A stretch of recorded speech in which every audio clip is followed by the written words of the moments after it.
अस्सलाम वालेकुम ग्रेड 5। कैसे हैं आप सब? मैं उम्मीद करती हूँ कि आप सब खैरियत से होंगे और घर पे रह के इन तमाम वीडियो लेसन्स को देख के इनमें दिया गया जितना भी काम है उसको कंप्लीट कर रहे होंगे। माय नेम इज रिदा खालिद और बच्चों आज मैं आपको पढ़ाने वाली हूँ lesson number 4 and lesson number 5। हम कर रहे हैं यूनिट नंबर 3 जिसका नाम है द शो। तो आइए आज के लेसन को स्टार्ट करते हैं। हाँ जी, तो ग्रेड 5 आज हम करेंगे lesson number 4 and lesson number 5। Lesson number 4 आपका है पेज नंबर 18 के ऊपर, वहां लिखा है सेंटेंसेस। ठीक है, अब आप सबसे पहले एक्सरसाइज 1 पे आ जाएं। मैं इसको पढ़ के आपको सुना देती हूँ। Put the verbs in brackets into past perfect tense, then listen and check. Past perfect tense कौन सा होता है? जहां पर हम हैड की ऑक्सिलरी वर्ब यूज करते हैं, उसके बाद बीन लगाते हैं अगर वहां जरूरत हो तो, उसके बाद हम वर्ब की पास्ट फॉर्म लिख देते हैं। हमेशा ये बात तो आपको याद रहनी चाहिए एज इट इज। ठीक है, अब आपने क्या करना है बच्चों, आपने इस एक्सरसाइज के नीचे दिया गया जो पैराग्राफ है और जो डायलॉग है उस डायलॉग को आप पढ़ेंगे। डायलॉग के अंदर आपको ये ब्रैकेट्स नजर आएंगी और ब्रैकेट्स के अंदर ये वाली वर्ब्स नजर आएंगी। हमने क्या करना है, इन वर्ब्स को चेंज करना है पास्ट परफेक्ट टेंस में। ठीक है, अब पास्ट परफेक्ट टेंस कैसे करेंगे? हैड लगा देंगे सबसे पहले, फिर जो वर्ब लिखा है जैसे नेवर सी, तो हम नेवर को एज इट इज लिखेंगे। सी को चेंज कर देंगे सीन में, जैसे यहां किया है मैंने। ठीक है, तो हम इसको रीड कर लेते हैं सबसे पहले। I had never seen a joint before, तो हमें ये बात पता चल गई, हैड को हमने ऐड कर लिया यहाँ पे, नेवर एज इट इज लिख दिया और सी को हमने सीन लिखा है, विच मीन्स कि इसको हमने पास्ट में लिखा है। ठीक है, सी की पास्ट फॉर्म। आपने अपने इस सेंटेंस को इस तरह लिखना है जैसे मैंने रेड में लिखा है। ओके, नेक्स्ट वन, स्टार्ट को चेंज करना है। The giant had started laughing, हमने ये चेंज किया है। ठीक है, तो आपने इसको एज इट इज लिखना है। Number 3, after the giant had looked at the, आपने क्या चेंज किया इसमें, लुक को हैड लुक्ड। आप एक बात याद रखें, बीन लगाना जरूरी नहीं है, तो मैं इसको यहाँ पे इसलिए क्रॉस आउट कर रही हूँ ताकि आपको याद रहे कि वैसे तो प्रेजेंट परफेक्ट टेंस में बीन का वर्ड यूज होता है, लेकिन यहाँ पर जरूरत नहीं है इसलिए काट रही हूँ। ओके, कंफ्यूज नहीं होना। ऑल राइट, हर्ट को हमने फिर चेंज उसी तरह करना है। The giant had hurt his arm, तो हैड हर्ट। ठीक है, देखें सारी की सारी वर्ब्स के आगे हमने क्या किया है, हैड लगाया है और साथ में पास्ट की वर्ब यूज की है। ठीक है, okay, next is shut. Henry had shut it in its basket.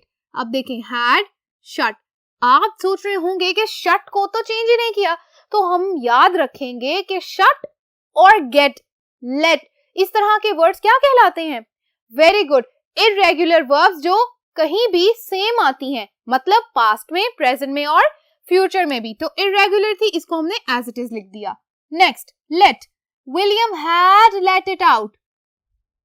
ये ले जी, हैड और साथ में लेट एज इट इज लिख लिया क्योंकि ये क्या था, इसकी थर्ड फॉर्म यानी इसकी पास्ट की फॉर्म। यहां तक ये बात सबको समझ आ गई और क्या ये डायलॉग आप मेरे साथ कर चुके हैं? Very good. अब बच्चों हम बात करेंगे सेकेंड एक्सरसाइज की।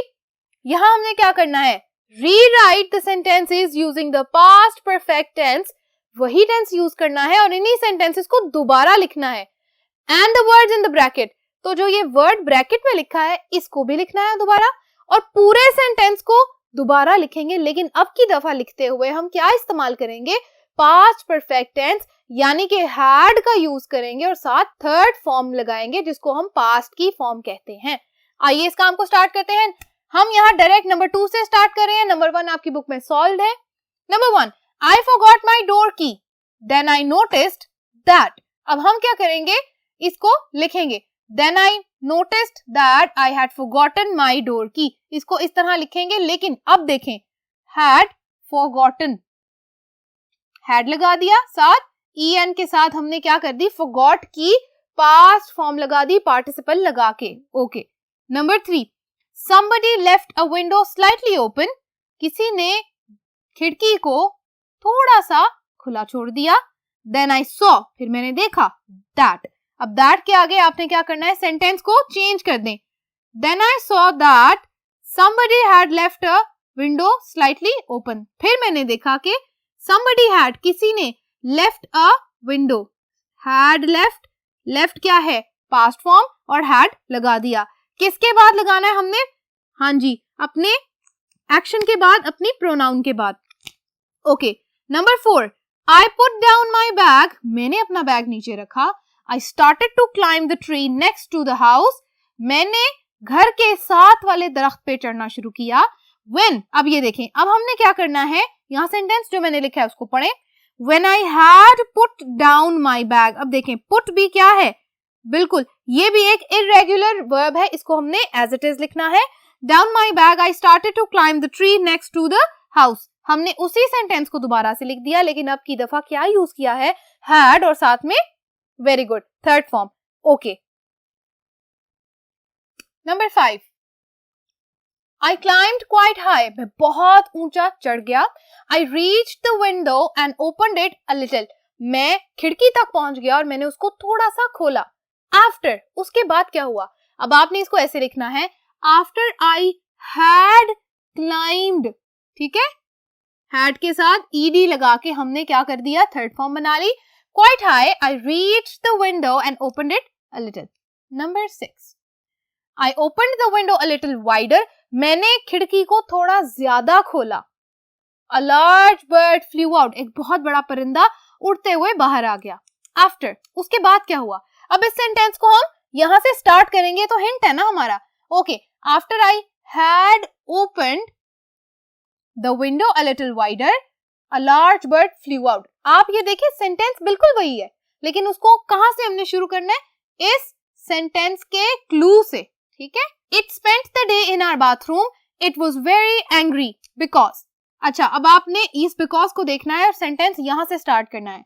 It was very angry because it had spent the day in our bathroom. Number 8, I found a bird in our house. मैंने अपने घर में एक परिंदा ढूंढा. Later, बाद में, I told my mother. मैंने अपनी मामा को बाद में बताया. That. अब आपने क्या करना है? इसी तरह इसको स्टार्ट करना है. Later I told my mother that I had found a bird in our house. Number 9, I finished telling the story. She laughed and laughed. After, okay, after से start करते हैं. After I had finished telling the story, she laughed and laughed. इस तरह बच्चों, ये जो भी sentences red में लिखे हैं, आपने इनको ऐसे ही अपनी नोटबुक में लिखना है.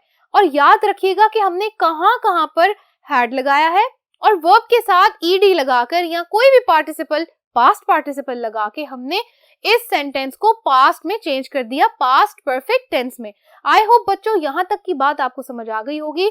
यहां तक हमारा लेसन नंबर 4 खत्म होता है और हमने सारे इंपॉर्टेंट एक्सरसाइजेस आज सॉल्व कर ली. अब हम आगे बढ़ने वाले हैं लेसन नंबर 5 की तरफ. ओके, लेसन नंबर 5 की तरफ चलते हैं बच्चों. लेसन नंबर 5 क्या है? पेज नंबर 19 के ऊपर आ जाए.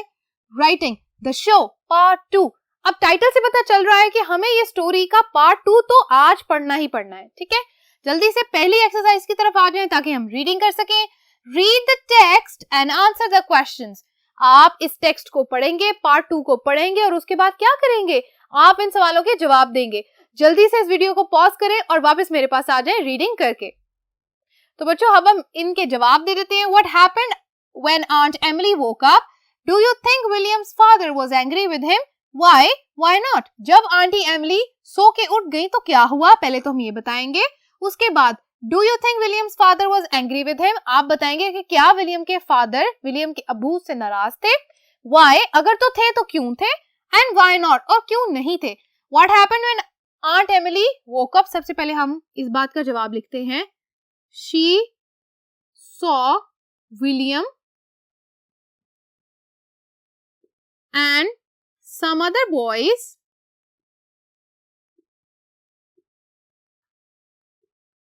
near her bed.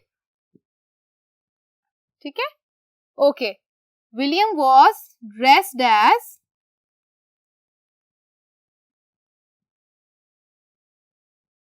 विलियम ने क्या पहना हुआ था?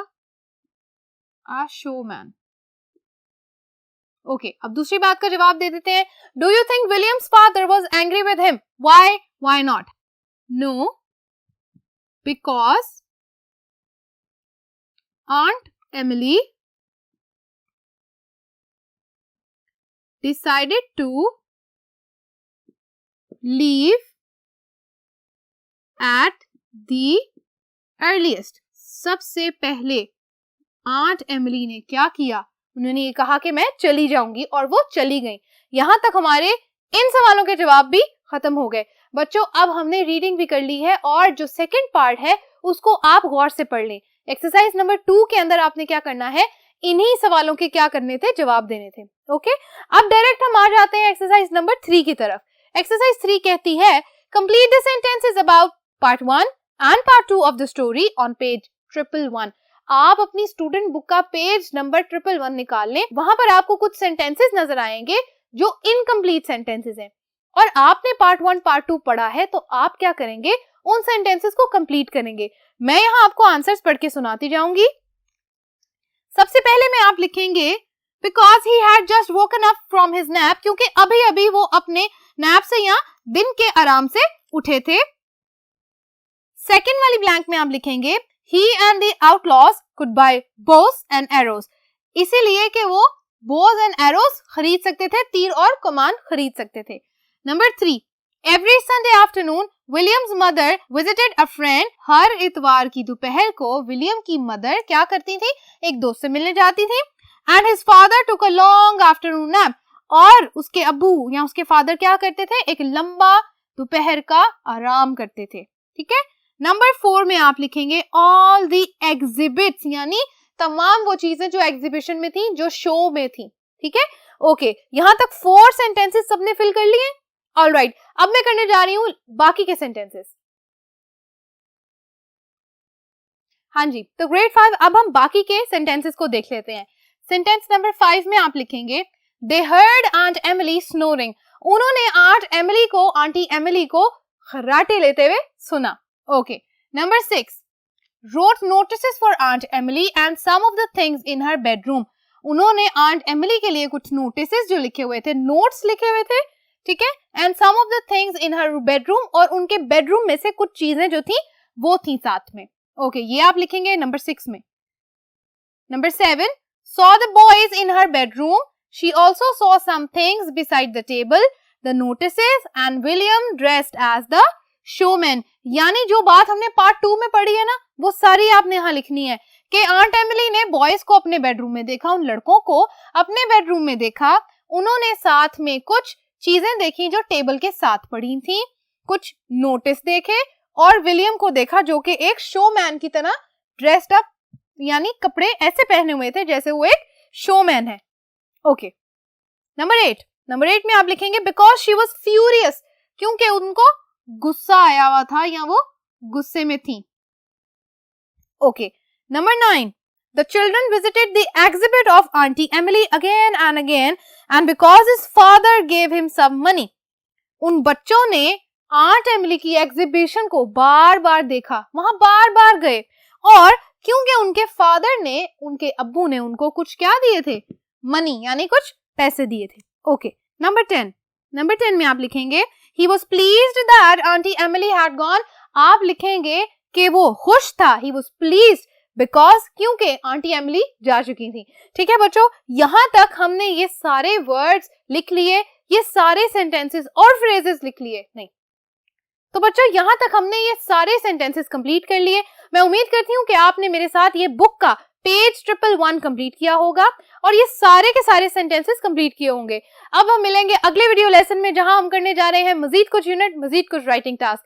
तब तक के लिए अपना ख्याल रखिए. अल्लाह हाफिज.